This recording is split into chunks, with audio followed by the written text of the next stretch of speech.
ਸਭ ਤੋਂ ਪਹਿਲਾਂ ਤਾਂ ਮੈਂ ਤੁਹਾਡਾ ਸਾਰਿਆਂ ਦਾ ਧੰਨਵਾਦ ਕਰਦਾ ਕਿ ਤੁਸੀਂ ਸਮਾਂ ਕੱਢਿਆ। ਅਸਲੀ ਗੱਲ ਹੈ ਕਿ हेलो ਜਿਸ ਦਿਨ ਤੋਂ ਕੈਪਟਨ ਅਮਰਿੰਦਰ ਸਿੰਘ जी महाराज जी कोई क्या ਜਿਹੜੇ ਦਿੱਲੀ ਕਮੇਟੀ ਦੇ ਸਾਹਮਣੇ ਪੇਸ਼ ਹੋ ਕੇ ਆਏ ਆ, ਉਸ ਦਿਨ ਤੋਂ ਬੜੀਆਂ ਸਿਲੈਕਟਿਵ ਦੀਆਂ ਲੀਕੇਜ ਤੇ ਜਿਹਦੇ ਵਿੱਚ ਜਿਹੜੇ ਡੋਜ਼ੀਅਰ ਬਣਾ ਕੇ ਦਿੱਤੇ ਗਏ ਆ ਐਮਐਲਏਜ਼ ਤੇ ਮਿਨਿਸਟਰਸ ਦੇ, ਤੇ ਉਹਦੀਆਂ ਖਬਰਾਂ ਕਾਫੀ ਆ ਰਹੀਆਂ।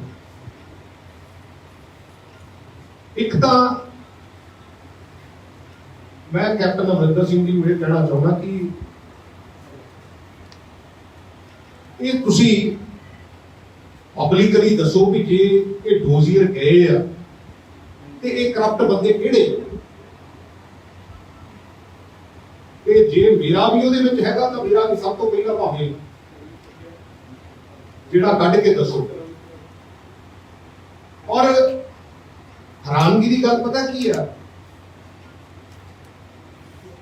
ਕਿ ਇੱਕ ਮਿਨਿਸਟਰ ਜਿਹੜਾ 2 ਵਾਰੀ ਇੱਕ ਜ਼ਮੀਨ ਦੀ ਕੰਪਨਸੇਸ਼ਨ ਲੈ ਗਿਆ, ਉਹ ਅੱਜ ਕੱਲ ਜਿਹੜੇ ਸ਼ਾਰਪ ਸ਼ੂਟਰ ਬਣੇ ਰਹੇ ਆ ਕੈਪਟਨ ਅਮਰਿੰਦਰ ਸਿੰਘ ਜੀ, ਕਿੱਥੇ ਕੁ ਤੱਕ ਆਪਾਂ ਇਹਨਾਂ ਨੂੰ ਲੁਕੋ ਲਵਾਂਗੇ, ਕਿੱਥੇ ਕੁ ਤੱਕ ਆਪਾਂ ਸਿਲੈਕਟਿਵ ਲੀਕੇਜ ਕਰਕੇ ਸਿਲੈਕਟਿਵ ਬੰਦਿਆਂ ਦੇ ਡੋਜ਼ੀਅਰ ਬਣਾ ਕੇ, ਤੇ ਜੇ ਹੁਣ ਤੱਕ ਜੇ ਤੁਹਾਨੂੰ ਸਾਰੀਆਂ ਇਹਨਾਂ ਚੀਜ਼ਾਂ ਦਾ ਪਤਾ ਸੀ ਤਾਂ ਫਿਰ ਆਪਾਂ ਕਿੱਥੇ ਖੜੇ ਆ। ਜੇ ਇਹ ਇਨ ਰਾਈਟਿੰਗ ਦੇ ਕੇ ਆਏ ਆ, ਇਹ ਕਲੈਰੀਫਾਈ ਕਰਨ, ਜੇ ਇਨ ਰਾਈਟਿੰਗ ਦੇ ਕੇ ਆਏ ਆ ਤਾਂ ਫਿਰ ਇਹ ਇਹਨਾਂ ਦੀ ਇੱਕ ਕਨਫੈਸ਼ਨਲ ਸਟੇਟਮੈਂਟ ਆ ਕਿ ਹੀ is running A corrupt government. ਔਰ ਮੈਂ ਤਾਂ ਇਸ ਗੱਲ ਤੇ ਹੈਰਾਨ ਹੈ, ਆ ਮੇਰੇ ਕੋਲ ਕਾਗਜ਼ ਹੈਗੇ ਆ,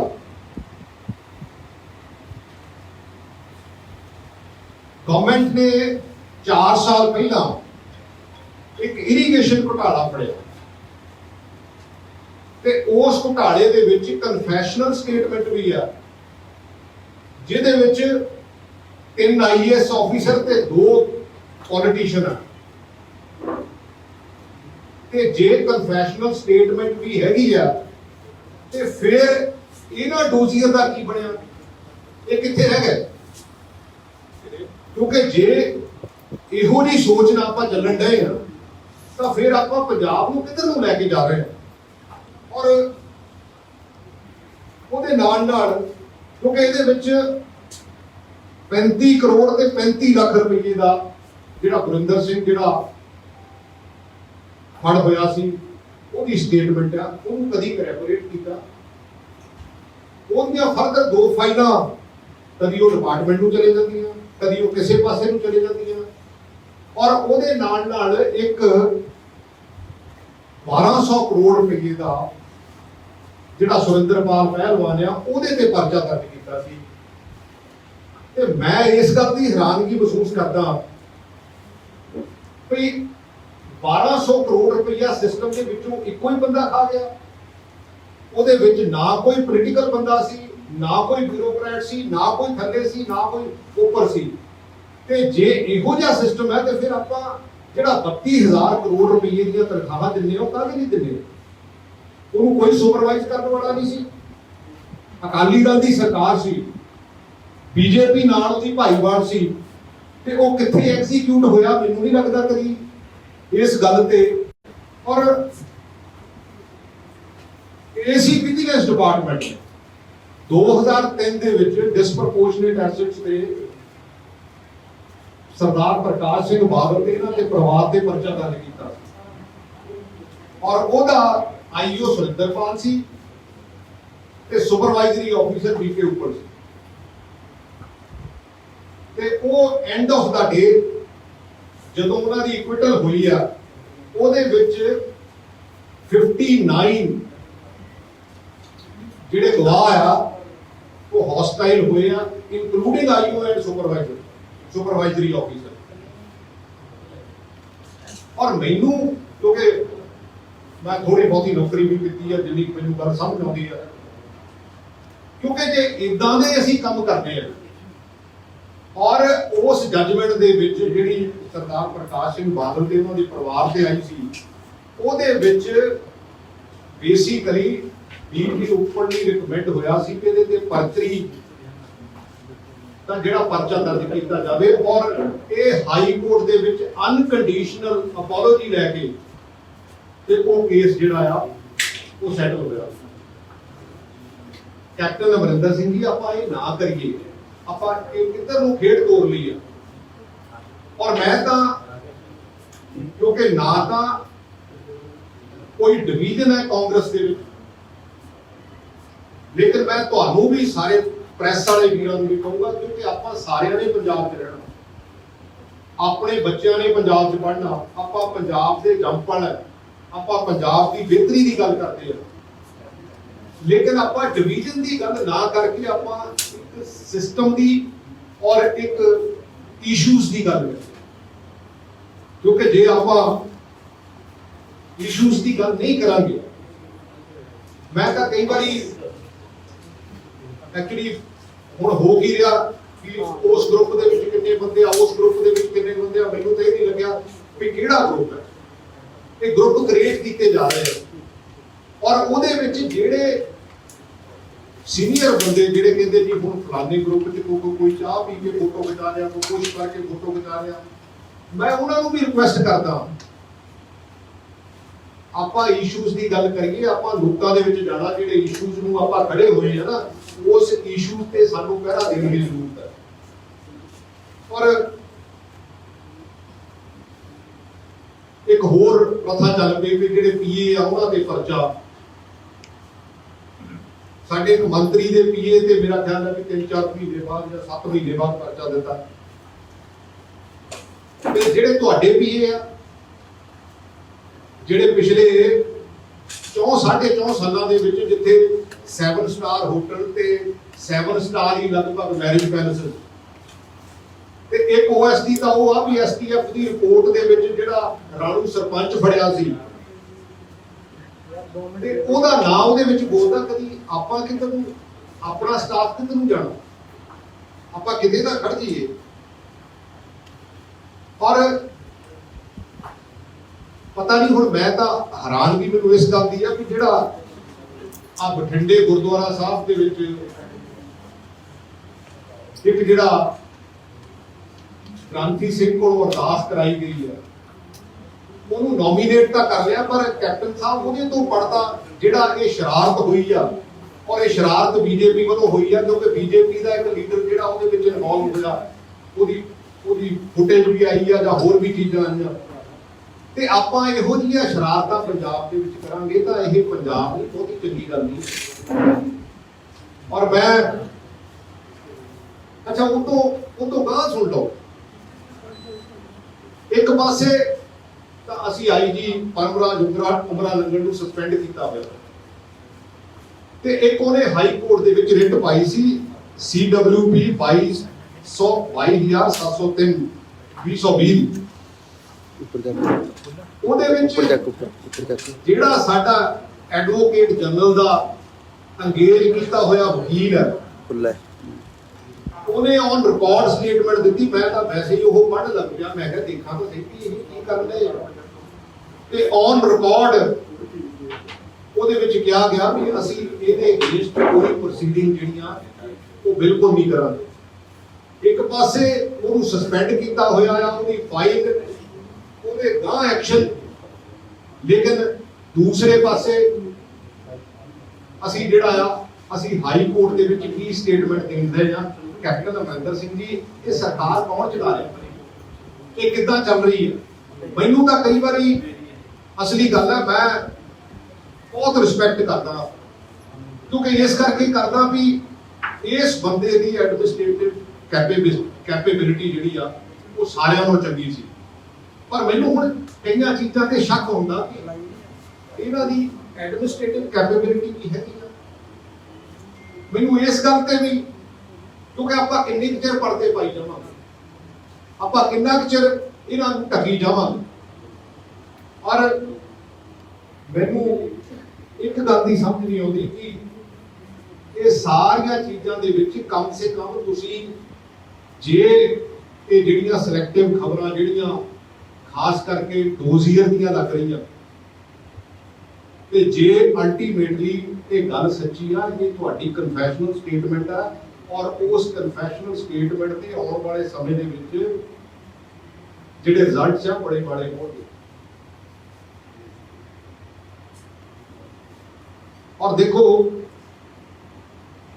ਸਾਡਾ ਐਜੂਕੇਸ਼ਨ ਸਿਸਟਮ ਜਿਹੜਾ ਮੈਨੂੰ ਲੱਗਦਾ ਸਭ ਤੋਂ ਔਖਾ ਰਿਫਾਰਮ ਕਰਨਾ, 1.25 ਲੱਖ ਟੀਚਰ ਹੈ, ਮੇਰਾ ਖਿਆਲ 23 ਤੋਂ 24 ਲੱਖ ਬੱਚਾ, ਅਸੀਂ ਜੇ 3 ਸਾਲਾਂ ਦੇ ਵਿੱਚ ਐਜੂਕੇਸ਼ਨ ਸਿਸਟਮ ਰਿਫਾਰਮ ਕਰਕੇ, ਕਿਉਂਕਿ ਜੇ ਪੋਲੀਟੀਕਲ ਬਿੱਲ ਹੈ, ਆਫੀਸਰਸ ਦੀ ਬਿੱਲ ਹੈ, ਤਾਂ ਫਿਰ ਆਪਾਂ ਜੇ 22ਵੇਂ ਸਥਾਨ ਤੋਂ ਪਹਿਲੇ ਸਥਾਨ ਤੇ ਪਹੁੰਚ ਸਕਦੇ। ਇਹਦਾ ਮਤਲਬ ਬਾਕੀ ਕੰਮਾਂ 'ਚ ਸਾਡੀ ਕ੍ਰਿਟੀਕਲ ਬਿੱਲ ਹੈ ਨਹੀਂ। ਉਹਦੇ ਲਈ ਮੈਂ ਨਹੀਂ ਕਹਿੰਦਾ ਤੁਸੀਂ ਉਹ ਰਾਈਟਲੀ ਕਲੇਮ ਵੀ ਕਰਦੇ ਆ, ਔਰ ਮੈਂ ਮੁਬਾਰਕਬਾਦ ਵੀ ਦਿੰਦਾ ਕਿ ਜਿਹੜੀ ਗੱਲ ਚੰਗੀ ਆ ਉਹ ਚੰਗੀ ਵੀ ਹੈਗੀ ਹੈ, ਪਰ ਆਪਾਂ ਇਹ ਸਿਸਟਮ ਨੂੰ ਕਿੱਧਰ ਨੂੰ ਤੋੜ ਰਹੇ ਹਾਂ। ਸੋ ਮੈਂ ਤੁਹਾਡਾ ਸਾਰਿਆਂ ਦਾ ਧੰਨਵਾਦ ਕਰਦਾ, ਔਰ ਜੇ ਕੋਈ ਕੁਐਸਚਨ ਕਿਸੇ ਵੀ ਦੋਸਤ ਨੇ ਕਰਨਾ ਤਾਂ ਡੈਫੀਨਿਟਲੀ। ਪ੍ਰਗਟ ਜੀ, ਰਿਪੋਰਟ ਸੌਂਪ ਦਿੱਤੀ ਗਈ ਹੈ, ਤੁਸੀਂ ਆਪਣੇ ਵੱਲੋਂ ਕੀ ਕਹਿ ਕੇ ਆਏ ਸੀਗੇ, ਤੇ ਅੱਜ ਜਿਹੜੀ ਹੁਣ ਕਿਉਂਕਿ ਕੈਪਟਨ ਅਮਰਿੰਦਰ ਸਿੰਘ ਨੇ ਸਾਫ਼ ਤੌਰ ਤੇ ਗੱਲਾਂ ਸਾਹਮਣੇ ਆ ਰਹੀਆਂ ਕਿ 40 ਵਿਧਾਇਕਾਂ ਦੇ ਨਾਮ ਤੇ ਇਹ ਗੱਲ ਆਖੀ ਹੈ ਕਿ ਇਹਨਾਂ ਦੇ ਨਾਮ ਕਿਸੇ ਨਾ ਕਿਸੇ ਘੁਟਾਲੇ ਦੇ ਵਿੱਚ ਹੈਗੇ, ਇਦਾਂ ਦੀ ਗੱਲਾਂ ਸਾਹਮਣੇ ਆ ਰਹੀਆਂ ਨੇ। ਮੈਂ ਤਾਂ ਇਹੀ ਗੱਲ ਤੁਹਾਡੇ ਸਾਹਮਣੇ ਕਹੀ ਆ, ਔਰ ਮੈਂ ਉੱਥੇ ਵੀ ਇਹ ਕਹਿ ਕੇ ਆਇਆ, ਮੈਂ ਆਪਣੇ ਆਪ ਨੂੰ ਬਾਹਰ ਨਹੀਂ ਕਰਦਾ, ਕਿਉਂਕਿ ਜੇ ਇਦਾਂ ਦੀਆਂ ਹੈਗੀਆਂ ਤਾਂ ਫਿਰ ਚੀਫ ਮਿਨਿਸਟਰ ਨੂੰ ਰੋਕਦਾ ਕੌਣ ਹੈ? ਹੁਣ ਤੱਕ ਕੌਣ ਰੋਕਦਾ ਸੀ? ਹੁਣ ਤੱਕ ਕੌਣ ਰੋਕਦਾ ਸੀਗਾ?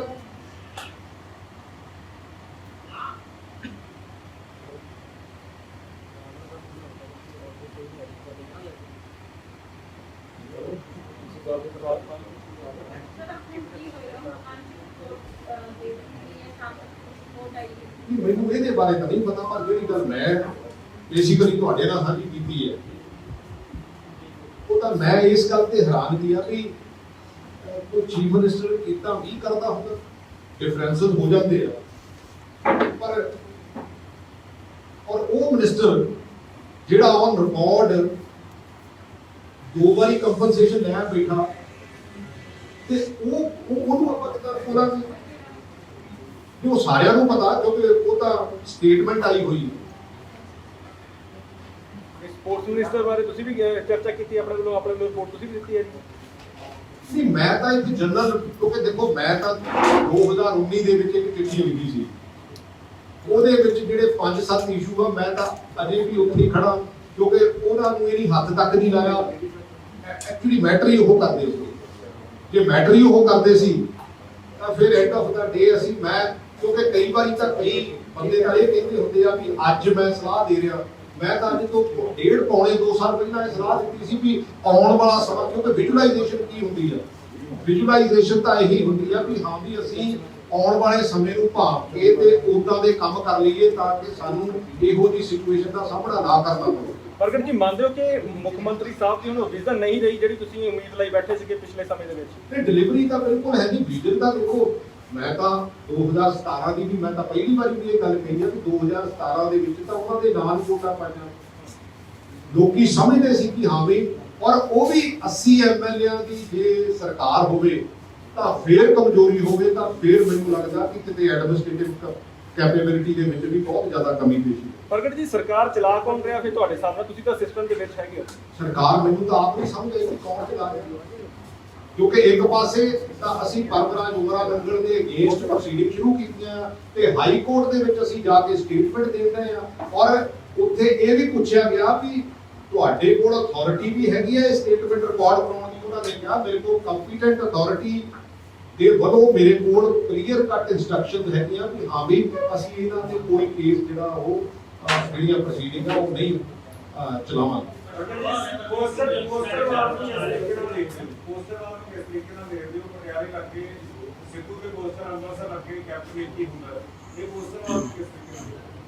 ਸੱਚੀ ਗੱਲ ਦੱਸਾਂ, ਇਹ ਬੱਚਿਆਂ ਦੀ ਲੜਾਈ ਦੀ ਹੈ, ਪੋਸਟਰਾਂ ਨਾਲ ਕੀ ਹੋ ਜਾਊਗਾ? ਜੇ ਕੋਈ ਕਹੇ ਵੀ ਹਾਂ ਬਈ ਜੇ ਕਿਸੇ ਨੂੰ ਕਈ ਵਾਰੀ ਨਾ ਭੁਲੇਖਾ ਪੈ ਜਾਵੇ ਤਾਂ ਉਹ ਸ਼ਾਇਦ ਕਈ ਵਾਰੀ ਇਦਾਂ ਦੀਆਂ ਗੱਲਾਂ ਕਰਦਾ ਹੁੰਦਾ ਵੀ ਮੈਂ ਕੈਪਟਨ ਹੀ ਹਾਂ, ਮੈਂ ਹੁਣ ਮੰਨ ਸਪੋਜ਼ ਮੇਰੇ ਵਰਗੇ ਨੇ ਜੇ ਇੰਡੀਆ ਟੀਮ ਦਾ ਕਪਤਾਨ ਹੈ ਤਾਂ ਮੈਂ ਕਪਤਾਨ ਹੈ, ਮੈਨੂੰ ਕੌਨਫੀਡੈਂਸ ਹੋਣਾ ਚਾਹੀਦਾ ਕਿ ਮੈਂ ਕਪਤਾਨ ਹਾਂ। ਕਿਸੇ ਦੇ ਕਹਿਣ ਨਾਲ ਕਿਸੇ ਦੇ ਪੋਸਟਰ ਲਾਉਣ ਨਾਲ ਕੀ ਹੋ ਜਾਂਦਾ। ਪ੍ਰਗਟ ਜੀ ਇੱਕ ਪਾਸੇ ਜਿਸ ਤਰ੍ਹਾਂ ਡੋਜੀਅਰ ਦੀਆਂ ਗੱਲਾਂ ਹੋ ਰਹੀਆਂ, ਦੂਜੇ ਪਾਸੇ ਜਿਹੜਾ ਇਰੀਗੇਸ਼ਨ ਘਟਾਲਾ ਹੋਇਆ, ਇਹ ਸੀਐਮ ਦੀ ਮਜਬੂਰੀ ਤੇ ਕਮਜ਼ੋਰੀ ਕਿੱਥੇ ਹੈ? ਮੈਂ ਕਹਿੰਦੀ ਨਾ ਮਜਬੂਰੀ ਵੀ ਆ ਕਮਜ਼ੋਰੀ ਵੀ ਆ। ਜੇ 80 ਬੰਦਿਆਂ ਦੇ ਐਮਐਲਏ, ਮੈਂ ਤਾਂ ਇੱਕ ਵਾਰ ਇਹ ਵੀ ਕਿਹਾ ਸੀ, ਮੈਂ ਕਿਹਾ ਜੀ ਜਿਹੜੇ ਕੋਈ ਐਮਐਲਏ ਤੁਹਾਨੂੰ ਲੱਗਦੇ ਕਰਪਟ ਆ ਉਹਨਾਂ ਨੂੰ ਵੀ ਠੋਕੋ।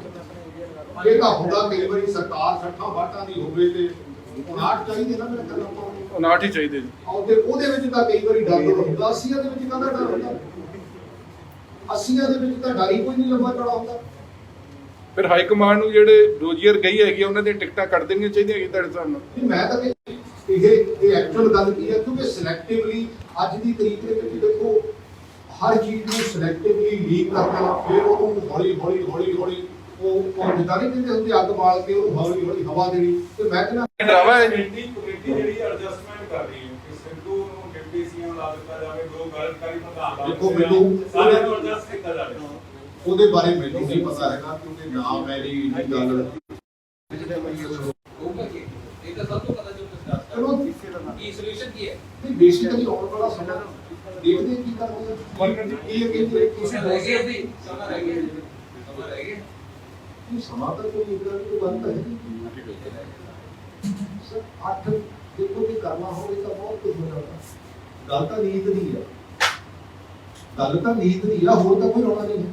ਪ੍ਰਗਟ ਜੀ ਇੱਥੇ ਸਕੂਲ ਵਾਲਿਆਂ ਨੇ ਚਿੱਠੀ ਲਿਖੀ ਹੈ ਕੈਪਟਨ ਅਮਰਿੰਦਰ ਸਿੰਘ ਨੂੰ, ਕਹਿੰਦੇ ਕਿ ਸੈਂਡ ਮਾਫੀਆ ਦੇ ਪੇਰੋਲ ਤੇ ਬਹੁਤ ਸਾਰੇ ਵਿਧਾਇਕ ਹੈਗੇ ਨੇ, ਕਹਿੰਦੇ ਤੁਸੀਂ ਵੀ ਜਿਹੜਾ ਡੋਜ਼ਰ ਤਿਆਰ ਕੀਤਾ ਉਹਦੇ ਵਿੱਚ ਵੀ ਚਰਚਾਵਾਂ ਹੈਗੀਆਂ ਨੇ। ਉਹ ਕਹਿੰਦੇ ਵਰਚੁਅਲੀ ਐਵੇਂ ਲੱਗ ਰਿਹਾ ਕਿ ਗਵਰਨਮੈਂਟ ਜਿਹੜੀ ਹੈਗੀ ਉਹ ਸੈਂਡ ਮਾਫੀਆ ਚਲਾ ਰਿਹਾ ਹੈਗਾ ਔਰ ਮਾਈਨਿੰਗ ਪਾਲਿਸੀ ਨੂੰ ਕਹਿੰਦੇ ਤਬਦੀਲ ਕਰਨ ਦੀ ਲੋੜ ਹੈਗੀ ਹੈ। ਪ੍ਰਾਈਵੇਟ ਪਾਰਟੀਆਂ ਨੂੰ ਮਾਈਨਿੰਗ ਦੀ ਜਿਹੜੀ ਹੈਗੀ ਜ਼ਿੰਮੇਵਾਰੀ ਨਾ ਦਿੱਤੀ ਜਾਵੇ, ਬਲਕਿ ਤੁਹਾਡੀ ਸਰਕਾਰ ਦੇ ਹੁੰਦੇ ਆ ਗਵਰਨਮੈਂਟ ਨੂੰ ਜਿਹੜੀ ਹੈਗੀ ਇਹ ਕਾਰਪੋਰੇਸ਼ਨ ਬਣਾ ਮੈਂ ਤਾਂ ਤੁਹਾਨੂੰ ਦੱਸਿਆ ਕਿ ਜੇ ਗਵਰਨਮੈਂਟ ਦੀ ਪੋਲੀਟੀਕਲ ਐਡਮਿਨਿਸਟ੍ਰੇਸ਼ਨ ਦੀ ਬਿੱਲ ਹੈਗੀ ਆ ਤੇ ਜੇ ਅਸੀਂ 22ਵੇਂ ਨੰਬਰ ਤੋਂ ਐਜੂਕੇਸ਼ਨ ਦੇ ਉੱਤੇ thanks to Krishan Kumar and thanks to captain Amarinder Singh ਕਿ ਜਿਨ੍ਹਾਂ ਨੇ, ਕਿਉਂਕਿ ਹੋ ਸਕਦਾ 2-4 ਐਮਐਲਏ ਕਹਿੰਦੇ ਤਾਂ ਉਹਨੂੰ ਟ੍ਰਾਂਸਫਰ ਕਰ ਦਿੰਦੇ, ਬਟ ਜੇ ਬਿੱਲ ਹੈਗੀ ਆ ਤੇ ਫਿਰ ਬਾਕੀ ਕੰਮਾਂ 'ਚ ਬਿੱਲ ਕਿਉਂ ਨਹੀਂ? ਕਿਉਂਕਿ ਜੇ ਬਿੱਲ ਹੈਗੀ ਆ ਤੇ 22ਵੀਂ ਪਲੇਸ ਤੋਂ ਅਸੀਂ ਕਿ 20ਵੀਂ ਪਲੇਸ ਤੇ ਆ ਗਏ ਆ ਤਾਂ ਫਿਰ ਇਹਦਾ ਮਤਲਬ ਤਾਂ ਬਿੱਲ ਦੀ ਕਮੀ ਆ। ਇਸ ਗੱਲ ਤੋਂ ਸਹਿਮਤ ਹੈ ਨਹੀਂ ਐਚ ਸਕੂਲ ਦਾ ਵੀ ਕਿ ਬਹੁਤ ਸਾਰੇ ਐਮਐਲਏ ਸੈਂਡ ਮਾਫੀਆ ਦੇ ਪੇਰੋਲ ਦੇ ਉੱਤੇ ਹੈਗੇ ਨੇ ਔਰ ਉਹ ਆਪ ਇਨਵੋਲਵ ਹੈਗੇ। ਮੈਂ ਤਾਂ ਕਹਿੰਦਾ ਜਿਹੜਾ ਵੀ ਬੰਦਾ ਹੋਵੇ ਇਰਰਿਸਪੈਕਟਿਵ ਕਿ ਹਾਂ ਵੀ ਉਹ ਕੋਈ ਵੀ ਕੁਝ ਵੀ ਕੋਈ ਐਮਐਲਏ ਆ, ਕੋਈ ਮਿਨਿਸਟਰ ਆ, ਕੋਈ ਐਸਐਚਓ ਆ, ਕੋਈ ਐਸਐਸਪੀ ਆ, ਮੈਂ ਤਾਂ ਹਮੇਸ਼ਾ ਇੱਕ ਸਿਸਟਮ ਦੀ ਗੱਲ ਕਰਦਾ ਔਰ ਇੱਕ ਸਾਫ਼ ਸੁਥਰੇ ਸਿਸਟਮ ਦੀ ਗੱਲ ਕਰਦਾ ਕਿ ਆਪਾਂ ਸਾਫ਼ ਸੁਥਰਾ ਸਿਸਟਮ ਇਨਵੋਲਵ ਕਰਨਾ। ਅਗਰ ਜੇ ਇਹ ਸ਼ਾਲਾ ਆ ਜਾਏ ਤਾਂ 4.5 ਸਾਲਾ ਸਰਕਾਰ ਦਾ ਲਾਣੇ ਜੋ ਤੁਸੀਂ ਲੈ ਕੇ ਆਏ ਸੀ ਉਹ ਨਹੀਂ, ਰਿਗਰੈਟ ਤਾਂ ਐਕਚੁਅਲੀ ਮੈਨੂੰ ਇਦਾਂ ਦਾ ਰਿਗਰੈਟ ਨਹੀਂ ਹੁੰਦਾ, ਪਰ ਮੈਨੂੰ ਇਹ ਫੀਲ ਹੁੰਦਾ ਕਿ ਜਿਹੜੀ ਗੱਲ ਹੋ ਸਕਦੀ ਸੀ ਜਦੋਂ ਉਹ ਨਹੀਂ ਅਸੀਂ ਕਰਦੇ ਤਾਂ ਉਹਦਾ ਕਿਤੇ ਨਾ ਕਿਤੇ ਮੈਨੂੰ ਮਹਿਸੂਸ ਹੁੰਦਾ। ਪ੍ਰਗਟ ਜੀ ਲੜਾਈ ਤੇ ਬੇਅਦਬੀ ਤਾਂ ਹੋਈ ਸੀ, ਨਸ਼ਿਆਂ ਤੋਂ ਹੋਈ ਕਿ ਇਨਸਾਫ ਨਹੀਂ ਮਿਲਿਆਗਾ, ਕਸੂਰਵਾਰ ਲੋਕ ਫੜੇ ਨਹੀਂ ਗਏ। ਉਹ ਲੜਾਈ ਚੱਲਦੀ ਡਿਪਟੀ ਸੀਐਮ ਦੇ ਅਹੁਦੇ ਤੇ ਪਹੁੰਚ ਗਈ ਹੈਗੀ, ਮੰਤਰੀਆਂ ਦੇ ਫੇਰ ਬਦਲ ਤੇ ਤੱਕ ਪਹੁੰਚ ਗਈ ਹੈਗੀ। ਦੇਖੋ ਮੈਂ ਇਹਨਾਂ ਗੱਲਾਂ ਨਾਲ ਸਹਿਮਤ ਨਹੀਂ ਹਾਂ। ਗੱਲ ਤਾਂ ਇਸ਼ੂਜ਼ ਦੀ ਆ, ਉੱਥੇ ਡਿਪਟੀ ਸੀਐਮ A ਬਣ ਜਾਵੇ, B ਬਣ ਜਾਵੇ, ਨਾ ਬਣੇ, ਕੋਈ ਮੰਤਰੀ ਹੋਰ ਬਣ ਜਾਵੇ, ਕੋਈ ਨਾ ਬਣੇ, ਅਲਟੀਮੇਟਲੀ ਤਾਂ ਅਸੀਂ ਜਿਹੜੇ ਇਸ਼ੂਜ਼ ਤੇ ਖੜੇ ਆ, ਕਿਉਂਕਿ ਉਹਦੇ ਨਾਲ ਕੀ ਹੋਊਗਾ, ਲੋਕਾਂ ਨੂੰ ਕੀ ਉਹਦਾ ਇਨਸਾਫ ਮਿਲੂਗਾ। ਜੇ ਮੰਨ ਲਓ 4 ਮੰਤਰੀ ਬਦਲ ਵੀ ਜਾਣਗੇ ਤੇ ਲੋਕਾਂ ਨੂੰ ਉਹਦਾ ਕੀ ਫਾਇਦਾ ਹੋਊਗਾ। ਅਲਟੀਮੇਟਲੀ ਤਾਂ ਜਿਹੜੇ ਇਸ਼ੂਜ਼ ਆ ਸਾਨੂੰ ਉਹਨੂੰ ਐਡਰੈਸ ਕਰਨੀ ਪਊ। पर मुझे लग रहा है कोई स्क्रिप्ट है कि जिस तरह सारे काम कर रहे हैं, कोई स्क्रिप्ट लग रही है, तो लगता है कि कोई स्क्रिप्ट चल रही है जिस तरह से काम किया जा रहा है, जिसके दिमाग में अपने स्वाद बता ਸਕ੍ਰਿਪਟ ਕਿਦਾਂ ਇਹ ਤਾਂ ਸਾਰੀ ਗੇਮ ਸਕ੍ਰਿਪਟਡ ਲੱਗ ਰਹੀ ਹੈ ਤੁਹਾਨੂੰ ਕਿ ਸਾਰਾ ਕੁਝ ਸਕ੍ਰਿਪਟ ਦੇ ਤਹਿਤ ਹੋ ਰਿਹਾ, ਸਕ੍ਰਿਪਟ ਲਿਖੀ ਗਈ ਹੈ। ਜਦੋਂ ਨਲਾਇਕੀ ਆ, ਜਦੋਂ ਐਗਜ਼ੀਕਿਊਸ਼ਨ ਨਹੀਂ ਹੁੰਦੀ ਤੇ ਉਹ ਤੁਸੀਂ ਕੁਝ ਵੀ ਸਮਝ ਸਕਦੇ ਹੋ। ਇਹ ਤੁਸੀਂ ਸੁਖਬੀਰ ਬਾਦਲ ਵਾਲੀ ਗੱਲ ਨਹੀਂ ਕਰਦੇ ਕਿ ਨੇ ਕਰੇ ਉਸ ਸਕ੍ਰਿਪਟ ਵਾਲੀ ਗੱਲ ਨਹੀਂ ਤੁਸੀਂ ਕਰਦੇ।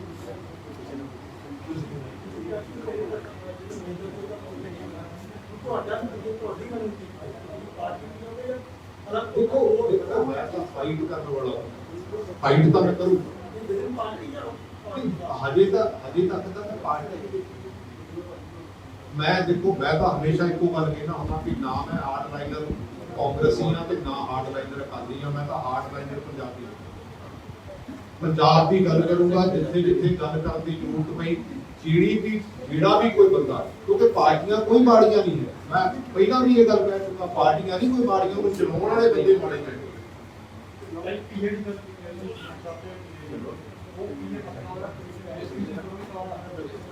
ਤਾਂ ਬੇਸਿਕਲੀ ਐਸਟੀਐਫ ਦੀ ਰਿਪੋਰਟ ਤੁਸੀਂ ਲੈ ਕੇ ਕਿਤੇ ਪੜ੍ਹਦੇ ਹੋ, ਉਹਦੇ ਵਿੱਚ ਇਹਨਾਂ ਦਾ ਇੱਕ ਓਐਸਪੀ ਹੈ ਜਿਹੜੀਆਂ ਉਸ ਸਰਪੰਚ ਰਾਣੂ ਨਾਲ ਪ੍ਰਾਪਰਟੀਆਂ ਸਾਂਝੀਆਂ ਹੈਗੀਆਂ, ਤੇ ਤੁਹਾਨੂੰ ਇਹਨੂੰ ਨਹੀਂ ਪਤਾ ਕਿ 7 ਸਟਾਰ ਹੋਟਲ ਤੇ 7 ਸਟਾਰ ਜਿਹੜੇ ਆਹ ਮੈਰਿਜ ਪੈਲੇਸ ਹੈ ਇਹਨੇ ਬਣਾਏ ਆ ਪਿਛਲੇ 2 ਸਾਲਾਂ ਚ। ਇਹ ਓਐਸਪੀ ਨੇ ਤੁਹਾਨੂੰ ਧਮਕੀ ਦਿੱਤੀ ਸੀ, ਇਹ ਉਹੀ ਓਐਸਪੀ ਜਿਹਨੇ ਤੁਹਾਨੂੰ ਧਮਕੀ ਨਹੀਂ ਇਹ ਤਾਂ ਹੋ ਰਿਹਾ, ਕਿਉਂਕਿ ਮੈਂ ਤਾਂ ਪੀਏ ਦੀ ਗੱਲ ਕਰਦਾ ਵੀ ਪੀਏ ਜਿਹੜੇ ਹੈਗੇ ਆ ਕਮ ਸੇ ਕਮ ਆਪਣੇ ਪੀਏ ਤਾਂ ਦੇਖ ਲਓ ਤੁਸੀਂ ਕੀ ਕਰਦੇ ਨੇ। ਇਹਨਾਂ ਨੇ ਪਟਿਆਲਾ ਦੀ ਮੈਰਿਜ ਪੈਲੇਸ ਸਫਾ ਵੀ ਕਰਦੇ ਕਿਸੇ ਦਿਨ ਆਪਾਂ ਉੱਥੇ ਕਲਚਰਾਂ ਦੀ ਜ਼ਰੂਰਤ ਨਹੀਂ। ਪ੍ਰਗੜੀ ਜਿਹੜਾ ਇਰੀਗੇਸ਼ਨ ਘਟਾਲਾ ਤਾਂ ਲੱਗਦਾ ਕਿ ਸੌਦਾ ਹੋ ਗਿਆ ਜੀ। ਦੇਖੋ ਗੱਲ ਇਹ ਆ ਕਿ ਜਦੋਂ 4 ਸਾਲਾਂ ਤੋਂ ਦਾ ਕੁਝ ਨਹੀਂ ਹੋਇਆ, ਤੇ ਜਦੋਂ ਬੇਸਿਕਲੀ 2003 ਦਾ ਰਜਿਸਟਰਡ ਕੀਤਾ ਹੋਇਆ ਕੇਸ, ਜਦੋਂ ਉਹਦੀ ਐਗਜ਼ੀਕਿਊਸ਼ਨ ਹੋਈ ਆ ਤੇ ਜਦੋਂ ਉਹਦਾ ਟ੍ਰਾਇਲ ਹੋਇਆ, ਉਹਦੇ ਤੋਂ ਬਾਅਦ 2013 ਦੀ 14 ਦੀ ਰਿਟਰਨ ਹੋਈ ਹੈ, ਤੇ ਉਹਦੇ ਵਿੱਚ ਬੇਸਿਕਲੀ ਜਦੋਂ ਇਹੋ ਜਿਹੇ ਆਫੀਸਰ ਮਾੜੇ ਵੀ ਹੈਗੇ ਆ ਚੰਗੇ ਵੀ ਹੈਗੇ ਆ, ਪਰ ਅਸੀਂ ਕਰਦੇ ਕੀ ਆ, ਅਸੀਂ ਮਾੜਿਆਂ ਨੂੰ ਕਈ ਵਾਰੀ ਇਹੋ ਜਿਹੀ ਜਗ੍ਹਾ ਤੇ ਲਾ ਕੇ ਇਹ ਸੋਚਦੇ ਆ ਕਿ ਸ਼ਾਇਦ ਇਹ ਸਾਨੂੰ ਬਹੁਤ ਵਧੀਆ ਕੰਮ ਦਿਓ। ਅਸੀਂ ਕਿਉਂ ਇਹਨਾਂ ਨੂੰ ਬੇਸਿਕਲੀ ਅਸੀਂ ਉਹਨਾਂ ਨੂੰ ਮਿਸਯੂਜ਼ ਕਰਦੇ ਆ, ਉਹ ਸਾਨੂੰ ਮਿਸਯੂਜ਼ ਕਰਦੇ ਆ, ਪੋਲੀਟੀਕਲ ਸਿਸਟਮ ਨੂੰ ਮਿਸਯੂਜ਼ ਕਰਦੇ ਆ। ਤੁਹਾਡੀ ਸਿੱਧੂ ਨਾਲ ਆਖਰੀ ਵਾਰ ਗੱਲਬਾਤ ਕਰੋ ਹੋਈ ਕੀ ਹੋਇਆ, ਸਿੱਧੂ ਕੀ ਸੋਚ ਰਿਹਾ, ਕਿਉਂਕਿ ਸਿੱਧੂ ਦੀ ਦਿੱਤੀ ਆਪਣੀ ਲੈ ਕਰਕੇ ਆਇਆ। ਯਾਰ ਸਿੱਧੂ ਵਾਲੀ ਗੱਲ ਤਾਂ ਸਿੱਧੂ ਨੂੰ ਪੁੱਛ ਲਓ, ਯਾਰ ਮਿੱਤਰ ਹੈਗਾ ਪਰ ਉਹ ਨਹੀਂ ਮਿਲਦਾ ਹੈਗਾ। ਤੇਰਾ ਵੀ ਤਾਂ ਚੰਗਾ ਮਿੱਤਰ ਆ, ਉਸ ਤੋਂ ਬਾਅਦ ਮੇਰੇ ਨਾਲ ਨਹੀਂ ਬੁਲਾ। ਸਾਡੀ ਇੱਕ ਚਰਚਾ ਚੱਲਦੀ ਹੈ ਕਿ ਸਿੱਧੂ ਨਾਲ ਅੱਜ ਤੱਕ ਬਹੁਤ ਪਾਰਟੀ ਨੂੰ ਗੱਲਾਂ ਐਕਚੁਅਲੀ ਇਹ ਤਾਂ ਦੇਖੋ ਮੇਰੇ ਵਰਗਾ ਬੰਦਾ ਕਿਉਂ ਆ ਪਾਰਟੀਆਂ ਬਣਾਉਣੀਆਂ ਕੋਈ ਇੰਨੀਆਂ ਸੌਖੀਆਂ ਨਹੀਂ। ਅੱਛਾ ਇਹ ਤਾਂ ਕੋਈ ਉਹ ਜਿੱਦਾਂ ਨਾ ਸਿਲੈਕਟਿਵਲੀ ਲੀਕੇਜ ਕਰ ਦਿੰਦੇ ਆ, ਇਦਾਂ ਦੀ ਸਿਲੈਕਟਿਵਲੀ ਕੋ ਗੱਲ ਕਰ ਦਿੰਦੇ ਆ ਵੀ ਪਾਰਟੀ ਕਾਹਦੇ ਨਾਲ ਬਣਾਵੇ। ਪਾਰਟੀਆਂ ਬਹੁਤ, ਕਿਉਂਕਿ ਇਹ ਕੋਈ ਇੰਨਾ ਸੌਖਾ ਕੰਮ ਨਹੀਂ ਹੈਗਾ। ਪਿਛਲੇ ਸਮੇਂ ਦੇ ਵਿੱਚ ਵੀ ਪਾਰਟੀਆਂ ਬਹੁਤ ਬਣ ਗਈਆਂ, ਆਪਾਂ ਪਾਰਟੀ ਕੋਈ ਮਾੜੀ ਚੰਗੀ ਹੈ ਹੀ ਨਹੀਂ, ਉਹਦੇ ਚਲਾਉਣ ਵਾਲੇ ਬੰਦੇ ਮਾੜੇ ਨੇ।